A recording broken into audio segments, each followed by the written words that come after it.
wave after wave of change. When it comes to AI, do you think we're still underhyping it or overhyping it? I think we're underhyping it. Normal everyday people still haven't really seen the power of it or really started using it a lot. Soon you're going to have a virtual being, and this thing's going to look like a human being, walk around, sit on the couch next to you. What's coming over the next couple of years is sick. We're soon going to be into an AGI world where the AI can think and act on its own. Black Mirror is a documentary. You watch that to see what the future's like. I'm optimistic that we'll figure it all out before it goes all dark. All right, I had a special guest on today. His name is Robert Scoble. He's a pretty big name out in Silicon Valley. Elon gave him a ride in his Tesla before almost anyone else. He helped develop Siri and a bunch of common tech products that we know, love, and use today. He's a futurist. He's on the cutting edge of AI and wearable tech, robotics. And I wanted to talk to him about AI tools, AI trends. How does this compare to the dot-com boom? Because he was in Silicon Valley during the dot-com boom. What are some businesses that can be started? And how can enterprising entrepreneurs prevent getting left behind during this boom? You're going to love it. He's a really interesting guy. Share with a friend. We'll see you next time on the Corner Office. When it comes to AI, there's a lot of hype. Do you think we're still underhyping it or overhyping it? I think we're underhyping it. I think normal everyday people still haven't really seen the power of it or really started using it a lot. And a lot of people in America are even afraid of it or are disdaining it or resisting it, trying it. If you talk to normal everyday people at a bar in middle of America, you hear a very different story about AI than you do in Silicon Valley or San Francisco, where everybody's building AI companies. Right? Yeah. Even ChatGPT, it's shocking how few people are using it regularly. Like at this point, most people have heard of it, but they're not using it. Well, the numbers are going up. And this is a story of disruption, right? It always starts slow. Gary Vaynerchuk and I give keynote speeches at conferences, 20 years ago when social media was just starting up. And we'd ask people, how many people are going to try this tonight? And no hands went up for yes. Everybody said, nope, not me. This is stupid. I don't think I'm going to get into social media. And of course, now everybody's on social media, right?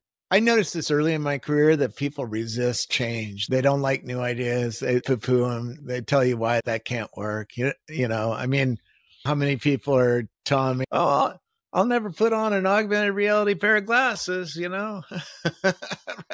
Are those the Ray-Bans? No, these are the even realities. The Ray-Bans don't have a display. These have a display. The Ray-Bans have cameras. These don't have cameras. So. Interesting. But in a couple of weeks, at Google I/O, we're expecting Google to bring out a pair of glasses and with displays and cameras and microphones. And Google has all my data, so they have a real shot at disrupting the market. What do those glasses right there do? And how do you use them? I look up and there's a little green and black display right here. And you can hook up AIs to talk to you in the display. So I could be translating you from one language to English in my display, or I see my calendar items, you got a podcast to do and right now. Right? Yeah. If somebody calls, it shows up and stuff like that. Is it like, are you actually using it regularly? Are you relying on it, or is it just kind of something you're toying around with? It's fun while you're walking around and driving because it keeps you up to date, and lets you know things. These are not a color display yet, so they're not really where we're about to go, which is mixed reality.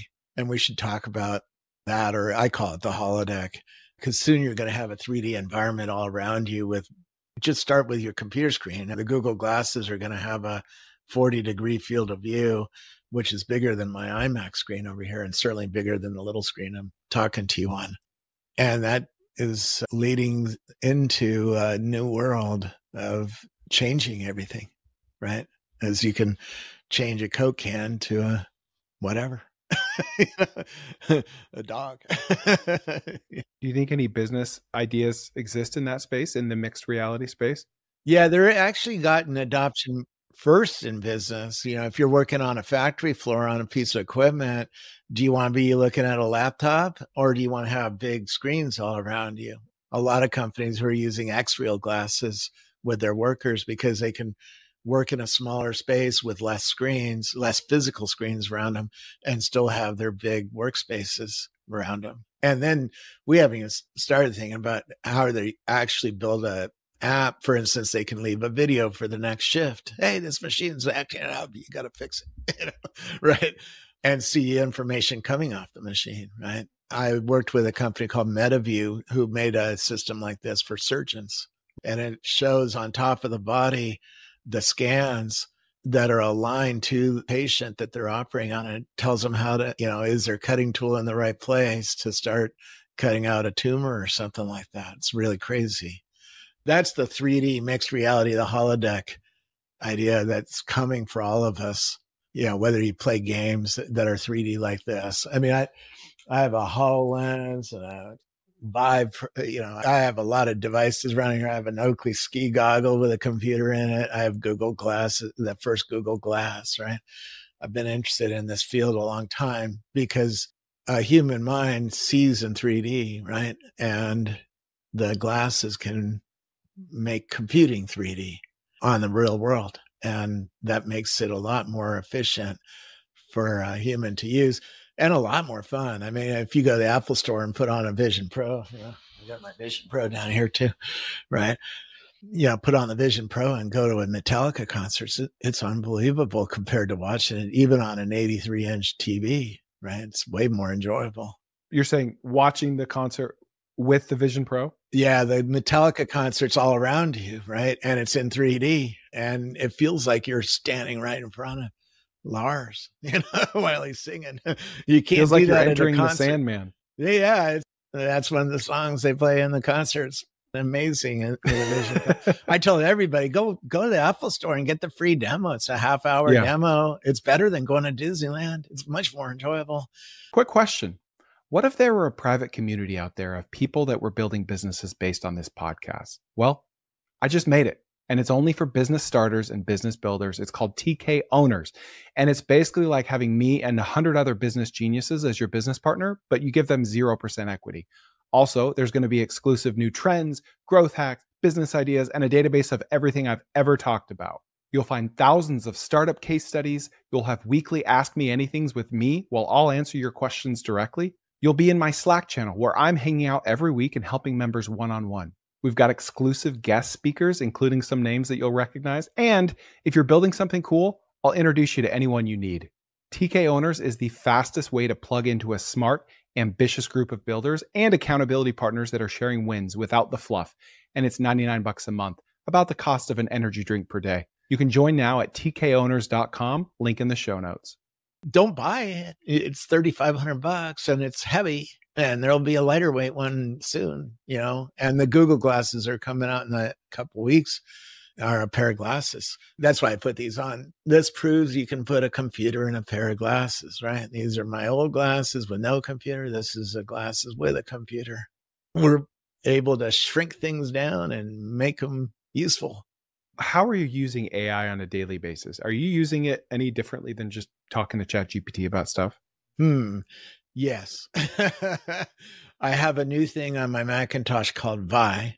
So I can talk to Vi and say, hey, can you copy the text out of Descript and put it into ChatGPT and ask ChatGPT to get me a social media post out of that? And in other words, Vi is... How is that spelled? V-Y? V-Y. Okay. And I forget the company. I can send it to you later. But it takes over my operating system. It can go in my settings and change my screen to light or dark. It can do whatever you want it to do on top of your screen. Plus, you can ask it to watch you work. Hey, I'm doing some work in AutoCAD. Can you give me some tips on how I might do this faster or do this better, right? And it starts talking to you about it because it's taking a screenshot at that point of what you're working on, and it can understand what you're working on. AI is a big field too, right? My toaster has AI in it. My June oven has an NVIDIA card with a camera. You put some toast in there. It goes, oh, toast. I'll cook it for 2 minutes, right? You put some salmon in there. Oh, salmon. I'll cook it for 11 minutes, right? So you just have every gadget known to man. Not everyone, but I have a lot. I mean, I have nano leaf lights with computers underneath them. I have Tesla car. I have a span panel that runs my house so I can turn off my kid's room from my iPhone. I have a Sonos system. I went to the Consumer Electronics Show 25 times, so I handpicked some things out of that show. There's a lot more that I don't own, but... What are the gadgets that should be in every home, in your opinion, that most people have never heard of? My Matic robot is amazing. Yeah, we've had Roombas and Nidos and other kinds of robots that clean your floors, but those didn't use computer vision, and they always had problems. So they'd get caught on fringes, they'd eat your wires, they'd roll through some cat and track it through the house in a weird pattern, and then you have to go, oh. And the Matic doesn't do any of that. They just got a 10 out of 10 score on Wired. It was launched in my house last year. So the founder came and showed it to me and explained all the computer vision that's inside. It's pretty crazy. It has 4 cameras on it and sees your house, makes a 3D map of your house, and drives through your house like a Tesla drives down the street. Yeah. That's crazy. Or a Waymo.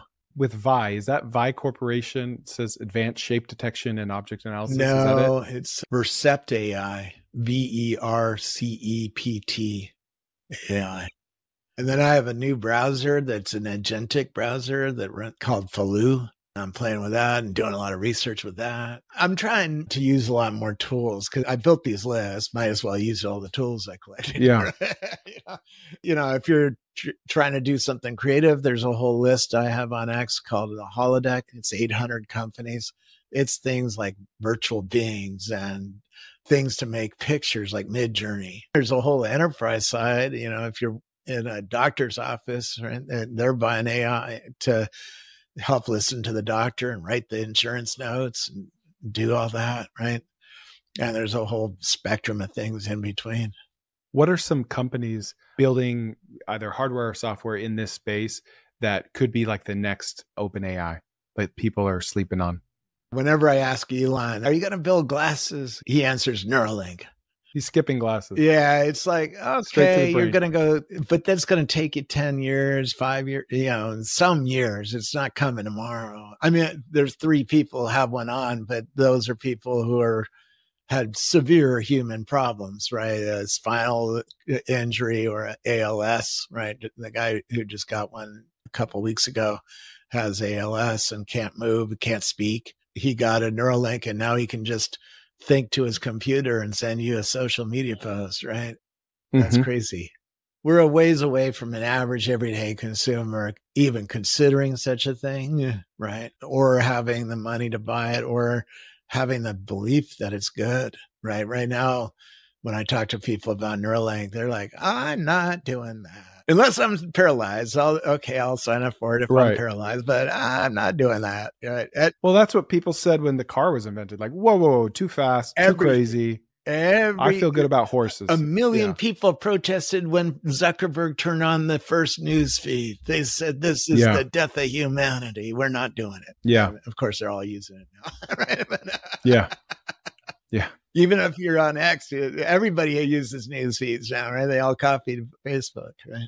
And a lot of times those people have a lot of truth to them, but there's just no stopping it. There's no stopping progress, and we shouldn't want to stop progress. First of all, we hate change. I hate change. If you give me a new gadget, I'll go, another gadget. But then I try it and it's like, oh, it actually made my life better. Oh, that's cool. I'm going to tell everybody about it. It's fun. In fact, I did a little bit of consumer research for the auto industry, going around America and asking people, are you going to get in a car without a steering wheel? They just say, Beth, no. One guy in Kansas told me, I'm a narcissistic control freak and there's no effing way a computer's driving me around. But Waymo, I'm interviewing Waymo customers now, autonomous car customers in San Francisco and Phoenix and LA and a few other places. And they tell me I'm never going to drive again. I'm not going to own a car again. And it's certainly better than an Uber. I'm not taking an Uber again, right? Uber was invented right in front of me in a Paris snowstorm. So I got to watch that from the beginning, the germination of the company, right? It was literally invented in front of me. Yeah, you can see a world that 10 years from now, they're going to be a completely different company. It might not even be in transportation, right? I got a Model S 3 years ago, and I got it for the full self-driving. And I remember when I first went up to this big overpass in DFW, there's really tall, and I was like, nope, I'm not using it on this overpass. Nope. And then like a week later, I was like, I'll use it for a little bit.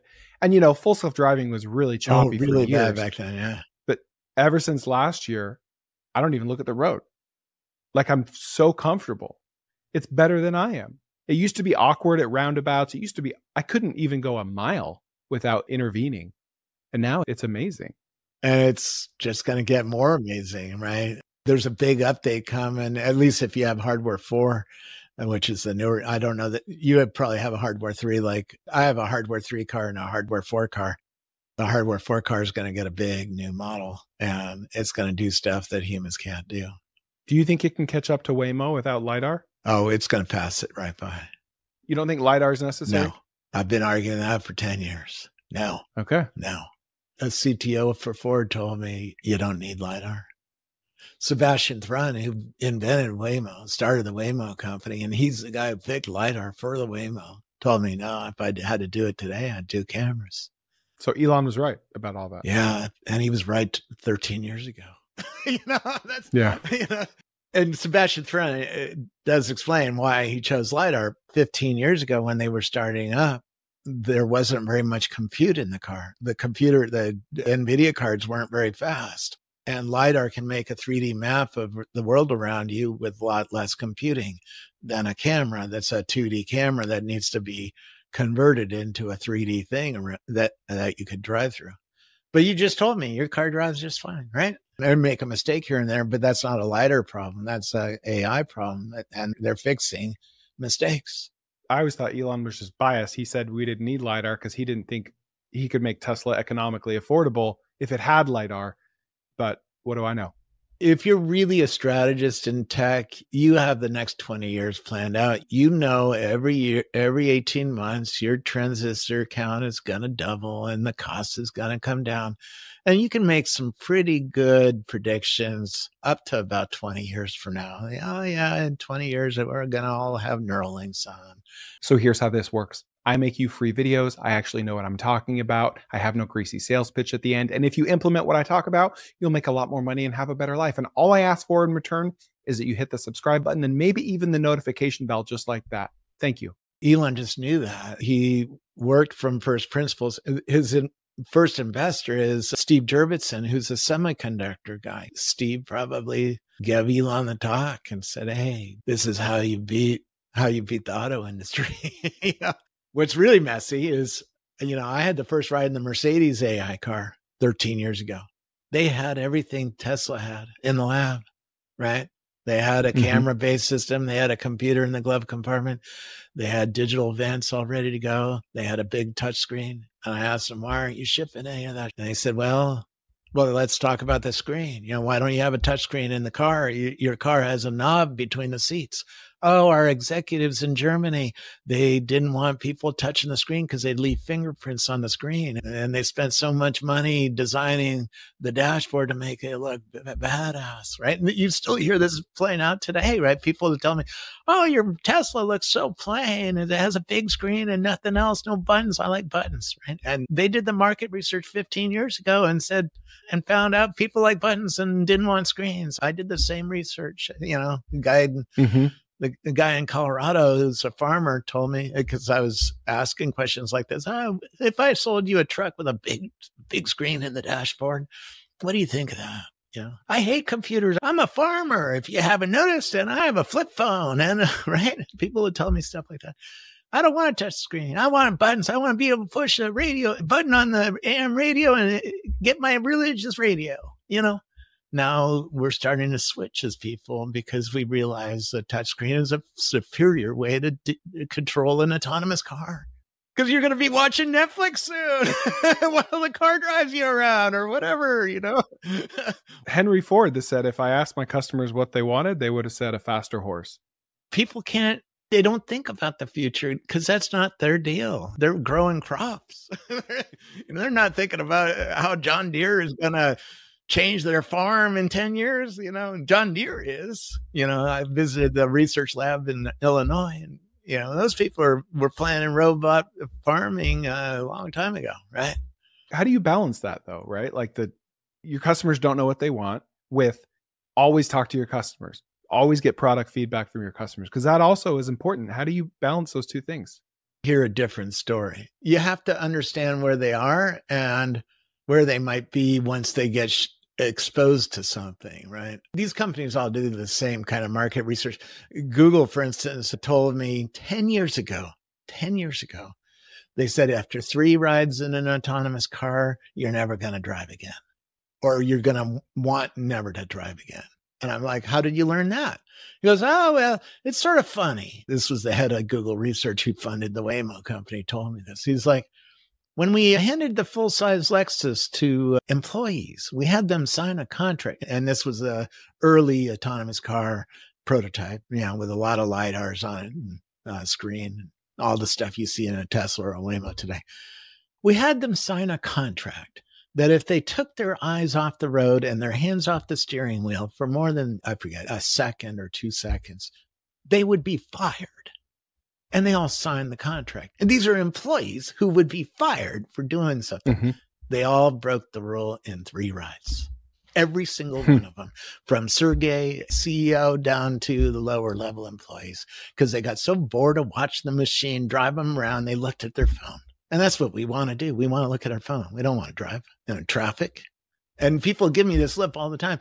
Oh, I love to drive. You love to drive on a curvy road or a racetrack with a nice car, and, on a sunny day. Do you think there will be a wearable that replaces the iPhone?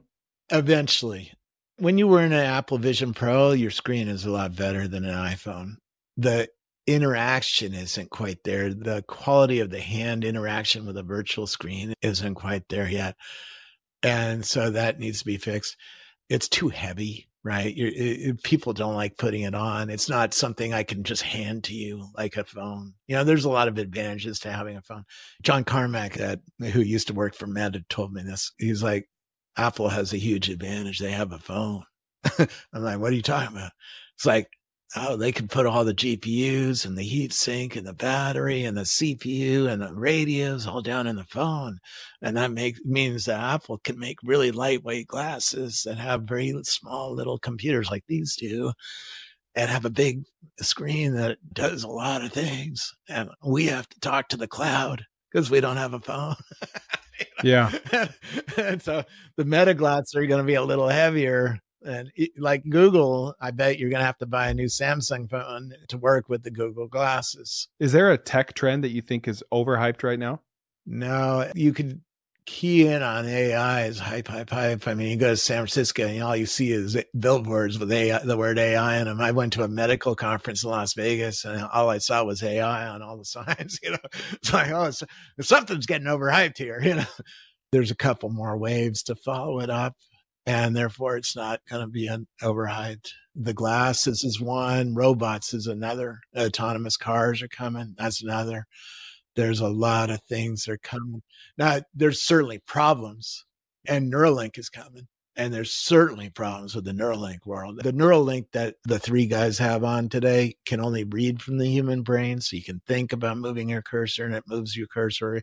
Think about clicking on a button and it clicks on the button, right? It's like, wow. They're working on devices that can write into your brain as well. So, but in the next decade, we're going to start hearing about write and read. And this is how you're going to solve vision problems, right? You're writing into the optical nerve, writing data into your brain.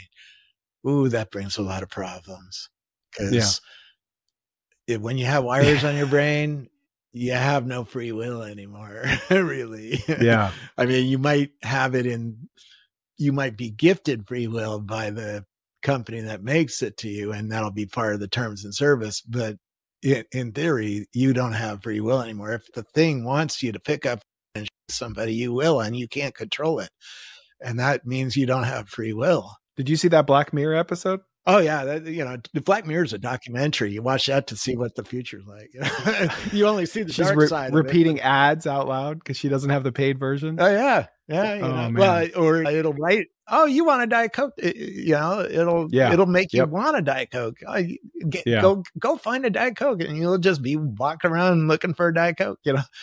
That's the danger. And by the way, you can talk to AI about this world, and it's really advanced at telling you all the pros and cons of a Neuralink world. And when you have an AI inside your brain with wires on your brain, there's a lot of problems. And, they're not new. I mean, I have a brain-computer interface from a company called NextMind that's already 10 years old, right? There's been people trying to build computing closer to your brain for a long time. It's coming. It's just for an average everyday person, it's, out there 10 years, 5 years, 15 years. I don't know if I'm just super Pollyanna or optimistic. I just feel like all these big macro like AI problems that Elon worries about, I'm just optimistic we're gonna figure it out. Yeah, Like, me too. It's going to be used. But I had the talk, AI safety engineering sat next to me for 10 hours on the plane ride back from UK. And he told me how it could go down. And there is a potential that it could do some really nasty. I mean, just think about it. We're going to turn our electrical grid into AI run, right? Well, if the AI decides you don't need electricity today, what does that do? That causes a lot of problems, right? We're soon going to be into an AGI world where the AI can think and act on its own. And it probably will have its own money too. It can start a company. It might even be able to move data centers all on its own. It's like, I don't like Amazon Web Services anymore. I'm going to go to Azure. They have more GPUs for me to, I'll just move. Yeah. And we can't really think through that world very well because it hasn't happened yet. And because there's a lot of steps that have to be invented before that really shows up. I mean, we can predict it's going to show up, but is it going to show up by the end of the year or in 2 years or 5 or 10? People have lots of arguments, right? It's hard to really know what the downsides are going to be. I mean, when cars started out, did people think, 40,000 people are going to get killed by these every year, just in America, right? I don't think they had too many talks about that. They were discussed about it, but for a different reason. It was noisy. It was scared the horses, right? I'm optimistic that we'll figure it all out before it goes all dark. How do you see this AI boom compared to the .com boom? Because you were in the Valley during that time, right? No comparison. This is way bigger. I mean, I have 6,300 companies on X, and I probably don't have 30, 40%. I might not even have half of them. Hugging Face has a far bigger list, right, of companies, of tools that you can try. I've never seen anything like this. The speed and the pace, the competition, the global politics behind it is different. The money is insane compared to back in 1999, right? So video is cool, but you know what's better? Long form audio via podcast and my newsletter, tkopod.com. Go there to subscribe for free to my newsletter. It's 1 email a week, very tactical. And then go to my audio podcast, 3 episodes a week, stuff like this. You're going to love it. All free, no sleazy sales pitch. What kind of company got a couple $1 billion back in 1999, without any customers, really? Yeah. Even adjusted for inflation, it's not even close. No, I remember this company called Color, 12 years ago. I forget when Color was, but they got $48 million, and everybody in the Valley was up in arms. How did a company get that much money with no customers and just a prototype? That's outrageous. Now it's like, that's not even... That happens like every day. Yeah. Some little company gets a few $1 million, to get started, right? And the big ones get billions. It's like, it's just extraordinary. What are some approachable, for the non-technical person, approachable business ideas or opportunities you think are massive for people wanting to start something in or with AI? Ask technology. AI, man. It'll tell you. Get your AI to go do some market research. Hey, is this idea going to sell on Reddit? If you got 10 PhDs in our room, you can do a lot of things, right? Yeah, it's hard to overcome those network effects. Even that's not enough to go after OpenAI right now, right? You got to figure out something they're not going to do well, right? And look for something you can spend your 10 PhDs on, Yeah. There's 2 arguments about OpenAI. There's the bearish argument is data isn't special anymore. Everyone has data. Data is a commodity. Versus OpenAI has all this data. They're going to be the next Google. What do you think? With companies like DeepSeek out there putting AI on your phone. They have an advantage right now because they're the number 1 most used of all the chat AIs, right? The Google Gemini, OpenAI, Perplexity, Anthropic Claude, Grok, and XAI. And that usage is making the engine better. And if they play their cards right, it's going to lead them into real advantage. Whoever has the most people is going to have better information about the real world, and tell you all sorts of things about the real world and have better answers for when you're doing your chemistry exams or whatever, right? The users make the system smarter.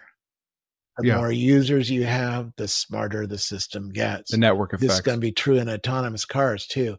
The Tesla fleet size is going to make the Tesla a better experience for a lot of reasons, because it's going to have more information about everything on the road. There's 25 Teslas on the Golden Gate Bridge right now. I go there and count Teslas every once in a while. It's like, okay, there's 25 driving across. What does that see? If there's a car fire on the Golden Gate Bridge, who has information about that? Better information. Tesla does, because they have cameras rolling by with an AI computer. Nobody else does, right? Waymo doesn't even cross the bridge yet. General Motors doesn't have this kind of system. Yeah.